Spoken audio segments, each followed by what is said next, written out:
রাশমিকা মান্দানা শ্রীভাল্লি খ্যাত এই নায়িকা ভালোই ছিলেন। দক্ষিণী সিনেমা করছিলেন, কোনোটা সুপারহিট, কোনোটা মোটামুটি ব্যবসা করছিল।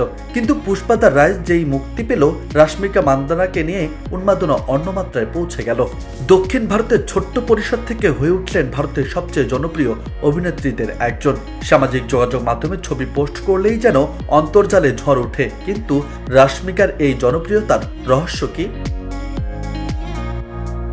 কর্ণাটকের মেয়ে রাশমিকা 2016 সালে বড় পর্দায় অভিষেক হয় কন্নড় সিনেমা দিয়ে। এরপর করেন তেলুগু সিনেমা, সবগুলোই কম বেশি ব্যবসা করেছে।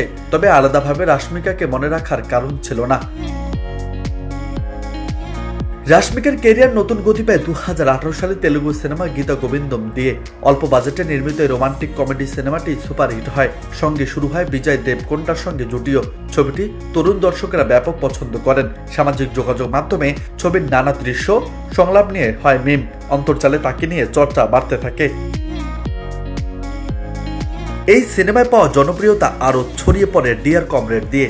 2019 সালে মুক্তি পাওয়া ভারত কর্মার সিনেমাটি নানা কারণে গুরুত্বপূর্ণ।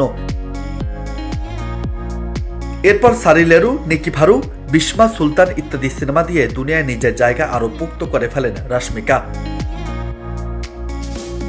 তবে এই অভিনেত্রীর জীবন আমূল বদলে যায় পুষ্পা দ্য রাইজ দিয়ে। 2021 সালে মুক্তি পাওয়ায় সুকুমার ছবিটি দিয়ে পুরো উপমহাদেশ জুড়ে পরিচিতি পান। পরে গল্পটা সবার জানা।